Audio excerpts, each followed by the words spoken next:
بسم اللہ الرحمن الرحیم۔ السلام علیکم ویورز، کیسے ہیں آپ لوگ؟ امید کرتی ہوں خیریت سے ہوں گے۔ جیسا کہ آپ جانتے ہیں کہ ہم تک جو مذہب ہے، ہم تک جو اسلام ہے، وہ یوں ہی بہت آسانی سے نہیں پہنچ گیا، بلکہ اس کے لیے بہت سی کوششیں، محنت، تکالیف، پریشانیاں برداشت کرنا پڑی ہیں۔ سب سے پہلے ہمارے انبیاء کرام کو، اس کے بعد فردر یہ سلسلہ چلتا رہا۔ پچھلے ٹاپک میں ہم لوگوں نے دیکھا تھا کہ حضرت نوح علیہ السلام کا قصہ تھا، جن کے اوپر طوفان نوح آیا تھا، پانی کا عذاب آیا تھا۔ آج ہم اگلے ٹاپک پر بات کریں گے، جو کہ ہیں حضرت ہود علیہ السلام۔ ویڈیو کو سٹارٹ کرتے ہیں۔ نوح علیہ السلام کا بیٹا سام تھا۔ عرب اور بنی اسرائیل اسی کی طرف منسوب ہیں۔ سام کے پوتوں سے ہود علیہ السلام پیدا ہوئے۔ ان کا نسب نامہ اس طرح ہے: ہود بن عبداللہ بن ربا بن جاروت بن عامر بن اوس بن ایرم بن سام بن نوح۔ ہود علیہ السلام کی قوم کو قوم عاد اور قوم ایرم بھی کہا جاتا ہے، کیونکہ عاد اور ایرم ہود علیہ السلام کے اجداد تھے، ابا و اجداد تھے ان کے۔ قوم ہود احقاف نامی ایک بستی میں آباد تھی۔ قوم عاد کے لوگ اپنی رہائش کے لیے خیمے پسند کرتے تھے۔ ان کے خیمے بہت مضبوط ہوتے تھے، یہ لوگ ان کو بڑی مہارت سے بناتے تھے، پھر ان پر فخر کرتے تھے۔ اللہ تعالیٰ سورہ فجر میں فرماتے ہیں کہ آپ نے نہیں دیکھا کہ آپ کے رب نے عاد کے ساتھ کیا کیا، جو نسل ارم سے تھے،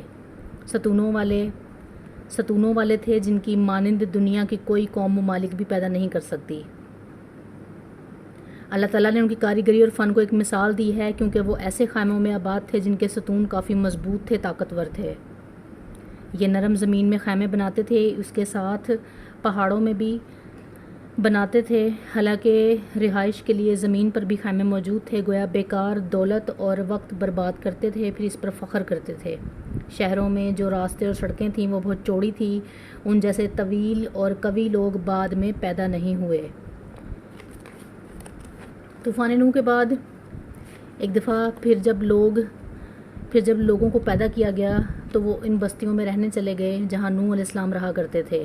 نوح علیہ السلام شام کے شمال اور ترکی کے جنوبی علاقوں میں رہا کرتے تھے۔ لوگ یہاں آباد ہو گئے، پھر کچھ لوگ فلسطین اور شام کی طرف ہجرت کر گئے، اور کچھ لوگ جزیرے کی طرف ہجرت کر گئے، اور قوم عاد جزیرے کے جنوب میں آ کر آباد ہو گئی۔ اس وقت تمام لوگ توحید پر تھے۔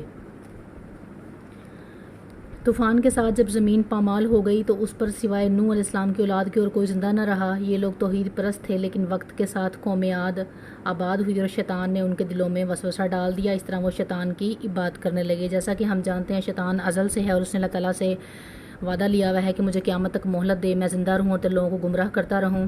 اس طریقے سے شیطان اس دن سے جو ہیں جن کا ایمان کمزور ہوتا ہے ان کے اوپر حاوی ہے، اور اس دن سے ہی وہ فتنے ڈال رہا ہے۔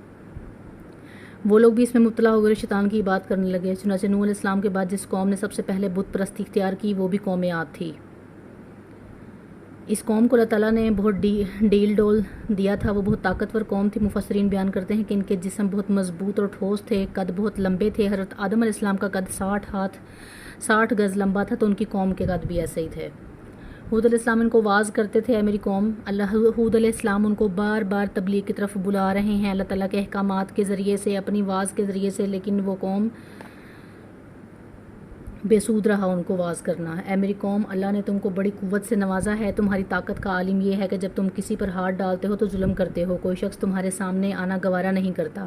اللہ سے ڈرو اور میری پیروی کرو، اس سے ڈرو جس نے ان چیزوں سے تمہاری مدد کی۔ اللہ نے اپنی ہر طرح کی نعمت، مال، اسباب، اولاد، باغات، شہر، قوت، جسامت اور صنعت کاری سے تمہیں نوازا ہے، لہٰذا تم اللہ سے ڈرو اور میری اطاعت کرو۔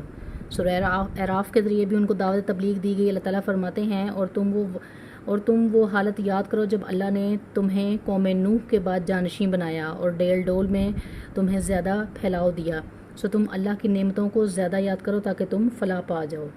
ہود علیہ السلام کے ذریعے سے اللہ تعالیٰ ان کی فنکاری کو بیان کرتے ہوئے فرماتے ہیں کہ ہود نے ان سے کہا: رہتے زمین پر ہو اور گھر پہاڑوں پر بناتے ہو، اس کی کیا وجہ ہے؟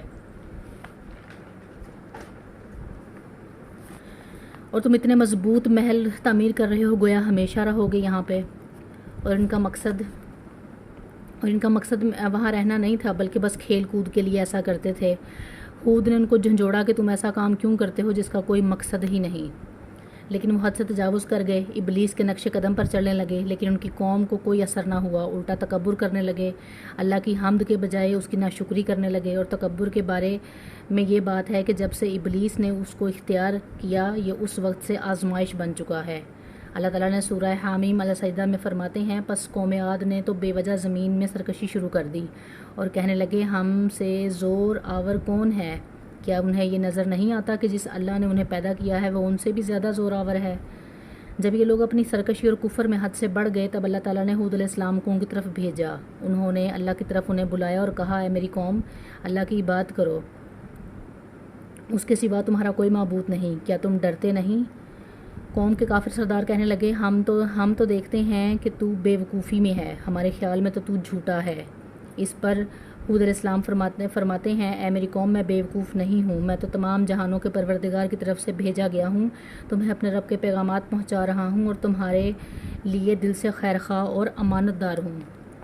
ہر طریقے سے قوم کو اپنی طرف راغب کیا گیا، اللہ تعالیٰ کی طرف راغب کیا گیا واعظ و نصیحت کے ذریعے سے، لیکن وہ ڈٹائی پر اڑے رہے۔ کیا تم اس بات سے تعجب کرتے ہو کہ تم میں سے ایک شخص کو معرفت کے ذریعے سے اللہ کا ذکر تم تک پہنچے کہ وہ تمہیں خبردار کر دے کہ تم اللہ کی اس نعمت کو یاد کرو، اس نے تمہیں قوم نوح کے بعد خلیفہ بنایا اور ڈیل ڈول میں تمہیں زیادہ پھیلاؤ دیا، تم اللہ کے احسانات کو یاد کرو تاکہ فلاح اور نجات پا جاؤ۔ ہود علیہ السلام نے اللہ کی عظیم نعمتوں کے ساتھ انہیں نصیحت کی، لیکن وہ بدبخت کفر پر ہی ڈٹے رہے۔ آخر انہیں جھنجھوڑنے کے لیے انہوں نے فرمایا، اے میری قوم، اللہ ہی کی عبادت کرو، اس کے سوا تمہارا کوئی معبود نہیں، تم تو بس بہتان بازی کر رہے ہو، یعنی جن بتوں کی تم پوجا کر رہے ہو ان کی پوجا تم نے خود گھڑی ہے، اللہ تعالیٰ نے تو اس کے متعلق کوئی دلیل نازل نہیں فرمائی۔ میری قوم کے لوگوں، میں تم سے اس دعوت و تبلیغ کے لیے کوئی اجرت نہیں مانگتا، میرا اجر اس کے ذریعے ہے جس نے مجھے پیدا کیا، تو کیا تم پھر بھی عقل سے کام نہیں لیتے؟ اے میری قوم کے لوگوں، اپنے رب سے اپنے گزشتہ گناہوں کی معافی طلب کرو، آئندہ گناہوں سے توبہ کرو تاکہ وہ برسنے والے بادل بھیجے اور تمہیں طاقت میں اور تمہاری طاقت کو اور بڑھا دے تاکہ تم گناہ گار ہونے کے باوجود روگردانی نہ کرو۔ ہود علیہ السلام مسلسل انہیں دعوت تبلیغ دیتے رہے مگر وہ ظالم قوم نوح کی طرح ان کا مذاق اڑانے لگی۔ ہود علیہ السلام کی دعوت دیتے رہے، ہود علیہ السلام بھی ان کو دعوت دیتے رہے، یہاں تک کہ انہوں نے یہ کہہ دیا کہ آپ ہمیں واعظ سنائیں یا نہ سنائیں، ہم اپنی روش نہیں چھوڑیں گے، یہ تو پرانے لوگوں کا دین ہے۔ اس طرح قوم انہیں مسلسل جھٹلاتی ہی رہی۔ آخر ہود علیہ السلام نے بھی انہیں کھلم کھلا دھمکی دی اور فرمایا، لوگو سنو، میں صرف تمہیں ہی نہیں اللہ کو بھی گواہ بنا کر اعلان کرتا ہوں، اللہ کے سوا جس کی عبادت ہو رہی ہے میں ان سب سے بری طرح بیزار ہوں۔ اب تم ہی نہیں اپنے ساتھ اوروں کو بھی بلا لو اور اپنے ان سب جھوٹے معبودوں کو بھی بلا لو اور تم سے جو ہو سکے مجھے نقصان پہنچا لو، مجھے کوئی مہلت نہ دو، نہ مجھ پر ترس کھاؤ۔ یہ فرمانے کے بعد انہوں نے اللہ سے دعا کی، اے پروردگار، ان کے جھٹلانے پر تو میری مدد فرما۔ اللہ کی طرف سے حضرت ہود علیہ السلام کو جواب ملا، یہ تو بہت ہی جلد اپنے کیے پر پچھتانے لگیں گے۔ اللہ کے نبی کا انکار کرنے، اس سے بغض رکھنے اور اس کو اب مذاق اڑانے والوں کا انجام کیا ہوا؟ اللہ تعالیٰ نے انہیں ایسے زناٹے کی آندھی سے تہس نہس کیا کہ جس کی تاریخ میں مثال نہیں ملتی۔ اللہ نے ان سے بارش روک لی، اس لیے خشک سالی کی کیفیت پیدا ہو گئی، درخت اور پھل ختم ہو گئے، وہ لوگ بارش کی خواہش کرنے لگے۔ اسی حالت میں ایک دن اللہ تعالیٰ نے انہیں عذاب دینے کا ارادہ فرمایا۔ انہوں نے دیکھا کہ ایک سیاہ بادل ان کی طرف بڑھ رہا ہے، خوشی سے اچھلنے لگے، کہنے لگے یہ بارش ہم پر برسنے والی ہے، جبکہ ان کا خیال غلط تھا۔ دراصل ابر کی صورت میں یہ وہ قہر الہی تھا جس کے آنے کی وہ جلدی مچا رہے تھے۔ وہ عذاب ان کی بستی کی تمام چیزوں، پھلوں، درختوں، بستیوں کو تہس نہس کرتا ہوا آیا، اس لیے کہ اللہ کا یہی حکم تھا۔ آندھی اس قدر زبردست تھی کہ پہاڑوں پر ان کے تعمیر کردہ محلوں تک کو اڑا لے گئی۔ مجرموں کا یہی انجام ہوتا ہے۔ اللہ تعالیٰ سورہ زاریات میں فرماتے ہیں، اسی طرح آندھیوں میں بھی ہماری طرف سے تنبیہ ہے، جبکہ ہم نے ان پر خیر و برکت سے خالی آندھی بھیجی کہ وہ جس چیز پر گرتی ہے اسے بوسیدہ ہڈی کی طرح چورا چورا کر دیتی ہے۔ اس آندھی نے ہر چیز کو فنا کر کے رکھ دیا۔ اللہ تعالیٰ نے ان کی تباہی ایک اور جگہ ان الفاظ میں بیان فرمائی ہے، قوم عاد نے بھی جھٹلایا، پس کیسا ہوا میرا عذاب اور میری ڈرانے والی باتیں۔ ہم نے ان پر مسلسل چلنے والی ہوا ایک لگاتار مرکوز دن میں بھیج دی جو لوگوں کو اٹھا اٹھا کر دے پٹکتی تھی، گویا وہ جڑ سے کٹے ہوئے کھجور کے تنے ہیں۔ بس کیسی رہی میری سزا اور میرا ڈرانا۔ یقیناً ہم نے قرآن کو نصیحت کے لیے آسان کر دیا، پس کیا ہے کوئی نصیحت پکڑ، پس کوئی ہے جو نصیحت پکڑے۔ ایک اور جگہ اللہ پاک اس کی بدحالی بیان فرماتے ہیں اور فرماتے ہیں قوم عاد بہت ہی تیز ہوا سے غارت کر دی گئی۔ وہ ہوا ان پر برابر لگاتار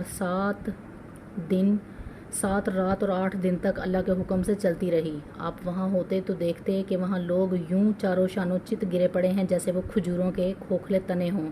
کیا ان میں سے کوئی آپ کو واقعی نظر آ رہا ہے؟ حود علیہ السلام کو اللہ تعالیٰ نے اپنی رحمت سے نجات دی، باقی تمام جگہوں پر تباہی تھی، لیکن جس جگہ حود علیہ السلام اور ان کے ساتھی تھے اس طرف یہ ہوا پھٹکی بھی نہیں۔ کہا جاتا ہے کہ ایک باڑ تھی جس میں حود علیہ السلام اور ان کے ساتھی چوپائے حیوانات اور آندھی نے ہر چیز کو فنا کر ڈالا۔ اللہ پاک فرماتے ہیں غرض ہم نے ان کو اور ان کے ساتھیوں کو اپنی رحمت سے بچا لیا اور ان لوگوں کی جڑ کاٹ دی جنہوں نے ہماری آیتوں کو جھٹلایا اور وہ ایمان لانے والے نہیں تھے۔